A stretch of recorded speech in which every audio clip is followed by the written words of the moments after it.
Welcome back to the UFC दोस्त YouTube channel. मेरे भाइयों, 2 दिन से मैं थोड़ा इनएक्टिव था यूट्यूब पे अपने, लेकिन इन 2 दिनों में काफ़ी सारी नई नई अपडेट्स निकल के आई हैं यूट्यूब की कम्युनिटी में। काफ़ी नई नई फाइट्स आई हैं, सब कुछ आपको अपडेट कर दूंगा। आज के दिन में ही बहुत सारी वीडियोस आने वाली हैं, लेकिन उस सब में से सबसे इंपॉर्टेंट अपडेट जो कि मेरे को लगता है कि आप सबको पूरी तरीके से जाननी चाहिए, सब कुछ एक्सप्लेनेशन होना चाहिए, वो है फ्रांसिस एनगानू का जो न्यूज़ आया है कि उन्होंने प्रोफेशनल फाइटिंग लीग PFL के साथ साइन इन कर लिया है। तो इस वीडियो में आप सबको सब कुछ एक्सप्लेन कर दूंगा कि PFL क्या है, PFL में क्यों गए फ्रांसिस एनगानू, क्या वहां पर उनको मिला, क्या UFC में नहीं मिला एनगानू का UFC के लिए और डेना वाइट के लिए क्या मैसेज था, जॉन जोन्स को भी उन्होंने कुछ कुछ बोला, सब कुछ आपको एक्सप्लेन कर दूंगा। लेकिन उससे पहले आप लोग वीडियो को लाइक कर दीजिएगा और चैनल को सब्सक्राइब भी कर दीजिएगा। देखिए, प्रोफेशनल फाइटिंग लीग PFL के बारे में आप सब में से मोस्टली लोगों ने नहीं सुना होगा। पिछले कुछ टाइम से, कुछ महीनों से आपने इनके उस बारे में सुना होगा। इन्होंने जेक पॉल वगैरह को साइन इन करा और बहुत ही बड़ी ऑर्गेनाइजेशन बनने का ये लोग ट्राई कर रहे हैं। अभी करंट आपको अगर MMA मार्केट का सिनेरियो बताऊंगा तो 90% जो MMA का जो भी ग्राउंड्स है, सारी चीज़ें हैं,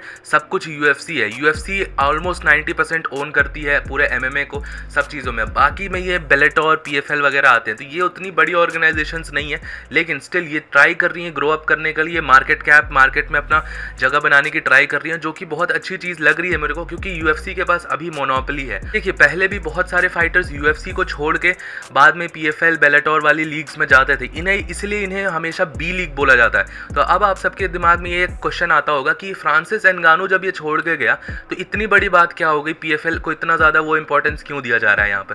तो देखिए, फ्रांसिस एनगानू और जो पहले लोगों ने छोड़ के PFL ज्वाइन करा, बेलेटोर ज्वाइन करा, और फ्रांसिस एनगानू में ये डिफरेंस है कि फ्रांसिस एनगानू चैंपियन था, वो हैवीवेट चैंपियन रहते हुए में उसने छोड़ के और वो दूसरे ऑर्गेनाइजेशन में चला गया है, जिससे UFC के ब्रांड को एक काफ़ी ज़्यादा हर्ट होगा। देखिए, UFC अपने ब्रांड को किस तरीके से प्रमोट करती है। UFC हमेशा बोलती है कि हमारा ब्रांड सबसे स्ट्रॉन्गेस्ट ब्रांड है, इसके अंदर जो फाइटर्स फाइट करते हैं वो दुनिया के सबसे बेस्ट फाइटर्स हैं, जो कि मोर और लेस प्रूवन भी है। बेलेटोर के फाइटर्स जब UFC में आते हैं तो यूजुअली अच्छा परफॉर्म नहीं करते हैं, चैंपियंस के अगेंस्ट हार ही जाते हैं। तो ये सारी चीज़ें आज तक प्रूवन थी। फ्रांसिस एनगानू जो कि UFC के जो हैवीएस्ट डिवीजन है उसका चैंपियन था, अब वहाँ से उसने उसको छोड़ दिया और वहाँ पर अब वो PFL में चला गया। तो एक तरीके से जो जॉन जोन्स अभी चैंपियन है उसके ऊपर काफ़ी सारे सवाल आएंगे कि जॉन जोन्स अगर फ्रांसिस एनगानू से फाइट करता तो शायद हरा देता, फ्रांसिस एनगानू उसको हरा देता, वगैरह वगैरह। डाउट्स हमेशा मन में रहेगा, क्योंकि जो अनडिस्प्यूटेड चैंपियन वाला क्लेम होता है ना, ये चीज़ें यहाँ पर हमेशा रहेंगी। लोगों के मन में ये डाउट ज़रूर रहता है कि फ्रांसिस एनगानू एक्चुअल चैंपियन है, वगैरह वगैरह,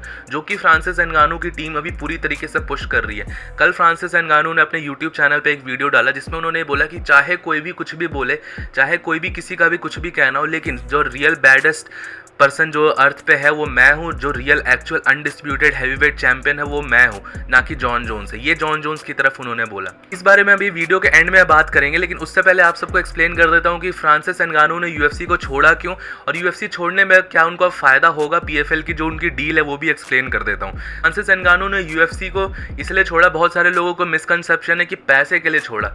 UFC का कहना है कि उसने अभी तक जितना सबसे बड़ा कॉन्ट्रैक्ट फ्रांसिस एनगानू को प्रोवाइड किया, $8 मिलियन का कॉन्ट्रैक्ट उनको ऑफर करा गया। $8 मिलियन मतलब वो फाइट में $8 मिलियन उनका बेसिक पर्स तो होगा ही होगा। उसके अलावा पेपर व्यूज कितने बिकेंगे, इवेंट्स के टिकट सेल्स कितने होंगे, उससे भी उनको कट मिलता। तो UFC का ये कहना है कि ये अब तक का सबसे बड़ा एथलीट कॉन्ट्रैक्ट था जो कि हमने दिया फ्रांसिस एनगानू को। कॉनर मैग्रेगर की भी बेस सैलरी $5 मिलियन है। तो आप समझ सकते हो फ्रांसिस एनगानू को यहाँ पे पैसे के कारण नहीं छोड़ा गया। फ्रांसिस एनगानू को यहाँ पे छोड़ा गया क्योंकि फ्रांसिस एनगानू की अलग डिमांड थी। उनकी डिमांड थी कि उनको MMA या UFC के जो बोर्ड ऑफ डायरेक्टर्स है उनमें एक सीट चाहिए, उनका एक बंदा चाहिए, उनको कुछ पार्टनरशिप चाहिए थी, कुछ ऐसे ऐसे चीज़ें चाहिए थी जो कि वो डिमांड कर रहे थे दूसरे ऑर्गेनाइजेशंस में भी। और उनको ये भी चाहिए था कि उनके जो अपोनेंट है उनको भी एक रेस्पेक्टेबल अमाउंट ऑफ सैलरी मिले। हम यूजुअली देखते हैं जो बंदा जीतता है और जो बंदा हारता है उनकी सैलरीज में काफ़ी ज़्यादा डिस्क्रिपेंसी होती है। फाइटर्स पे और फाइटर्स इंश्योरेंस के लिए भी फाइट कर रहे थे UFC के लिए, UFC के अगेंस्ट फ्रांसिस एनगानू, और ये सारी डिमांड्स थी उनकी जो कि UFC फुलफिल नहीं करने वाली थी। UFC का सीधा सीधा यही कहना था कि हम पैसे आपको दे सकते हैं, सब कुछ आपको दे सकते हैं, लेकिन जो ये मैनेजमेंट के अंदर आप चीज़ें मांग रहे हो, मैनेजमेंट जो ये चेंज करना चाह रहे हो, ये कभी नहीं होने देगी। और UFC की जगह पे अगर मैं भी UFC ओन करता तो मैं भी UFC की तरह यही सेम डिसीजन लेता। मैं किसी भी आउटसाइडर कंपनी के एम्प्लॉय को इतनी सारी पावर नहीं दे सकता था, जो कि सही चीज़ थी। UFC अपनी ऑर्गेनाइजेशन है, UFC अपनी बिजनेस परस्पेक्टिव से सोचा, उसने पैसे सारे ऑफर करे, लेकिन UFC से जो अलग डिमांड्स करी थी फ्रांसिस एनगानू ने, वो सारी चीज़ें उन्होंने रिजेक्ट कर दी। PFL ने यहाँ पर ये कहा है कि पीएफएल ने ये अलाउ करा है कि फ्रांसिस एंगानो को 7 फिगर्स की सैलरी मिली जाएगी। अब ये $8 मिलियन की सैलरी होगी कि नहीं होगी, ये देखने वाली बात होगी। मुझे नहीं लगता कि सीधा $8 मिलियन की फ्रांसिस एंगानो को पीएफएल ने सैलरी ऑफर करी है, बेस सैलरी। यूएफसी इतना पैसा पे नहीं कर पाएगी पीएफएल सिर्फ फ्रांसिस एंगानो का, और उसके साथ साथ इतनी सारी चीज़ें भी ऑफर करी गई।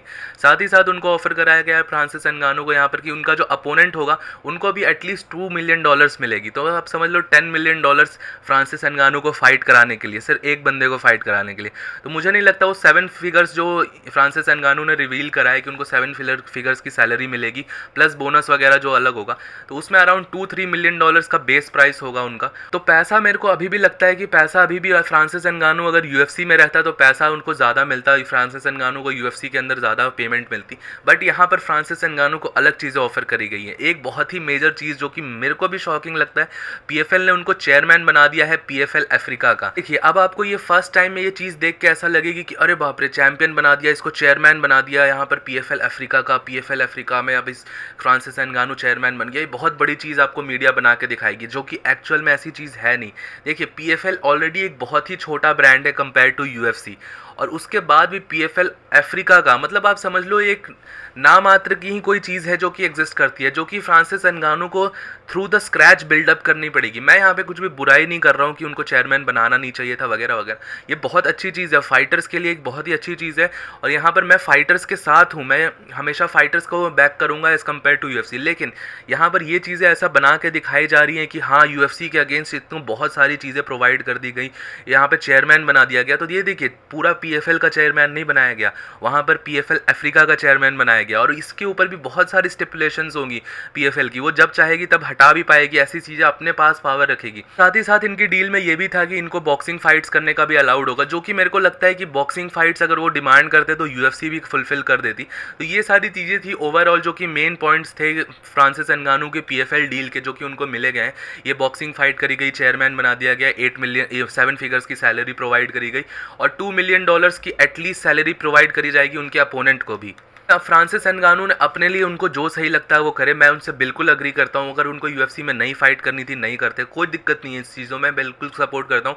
आप सबको भी इसके बारे में सपोर्ट करना चाहिए। एक बंदा फाइटर पे के लिए लड़ रहा है, फाइटर्स के अगेंस्ट जाके अपने लिए अपनी कैरियर के अगेंस्ट जाके एक बड़े ऑर्गेनाइजेशन छोड़ के एक छोटी ऑर्गेनाइजेशन में गया है, तो ये सारी चीज़ें कमेंडेबल है। लेकिन यहाँ पर उन्होंने रिप्लाई करा है फ्रांसिस एंगानो ने जॉन जोन्स को, और ये जो उन्होंने बोला है एक स्टेटमेंट जो कि मैंने वीडियो की स्टार्टिंग में आपको बताया था कि वो बैडेस्ट मैन अभी तक हैं और वो एक अनडिस्प्यूटेड हैवीवेट चैंपियन है, और यूएफसी का कोई भी चैंपियन जो अभी हैवीवेट डिवीजन में बनेगा वो अनडिस्प्यूटेड नहीं रहेगा।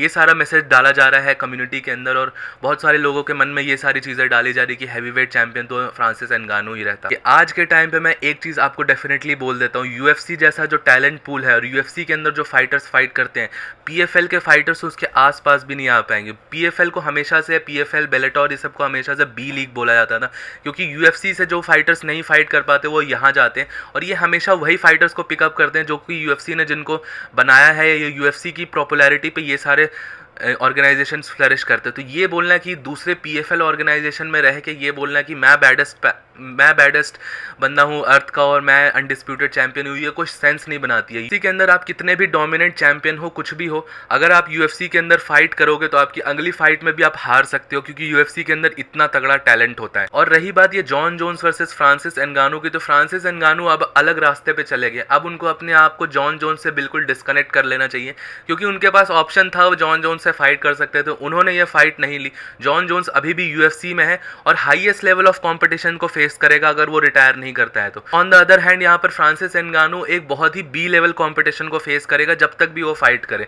तो ये सारी चीज़ें यहाँ पर बिल्कुल कंपेरेबल नहीं है। यूएफसी को और पीएफएल को हम एक उसमें रख के नहीं देख सकते हैं। आप सबको बहुत सारे लोग बोलेंगे अरे बाप रे यूएफसी तो ऐसी चीज़ थी, यूएफसी इतनी ख़राब थी, इतनी वो थी, लेकिन हम सबको जो एंटरटेनमेंट प्रोवाइड करती है वो यूएफसी करती है। दुनिया की सबसे बड़ी बड़ी फाइट्स जो बनाती है वो यूएफसी बनाती है। सबसे एंटरटेनिंग फाइट्स आपको यूएफसी के अंदर देखने को मिलेगी, ना बॉक्सिंग में मिलेगी, ना आपको दूसरी एमएमए ऑर्गेनाइजेशन ऑर्गेनाइजेशंस में मिलेगी, बॉक्सिंग में तो खैर आपको फाइट ही नहीं मिलेगी। और अगर लास्ट ओपोनेंट के हिसाब से भी देखा जाए तो सिरिल गान के अगेंस्ट डिसीजन विक्ट्री निकाला था, और ऑन द सेम हैंड अगर यहाँ पर जॉन जोन्स का देखा जाए तो फर्स्ट राउंड में ही एक डोमिनेंट विक्ट्री निकाल ली, सबमिशन करा दिया वहाँ पर। तो देख सकते हैं कि जॉन जोन्स का लेवल बहुत ही ज़्यादा ऊपर है, और प्रोबेबली अगर अभी फाइट होती है और बहुत सारे लोग ये बोलते हैं कि जॉन जोन्स को स्टिफ कर देगा, नॉकआउट कर देगा फ्रांसिस एंगानू, वो नॉकआउट पंच लैंड करने के लिए जॉन जोन्स के लिए बहुत सारे लोग आए।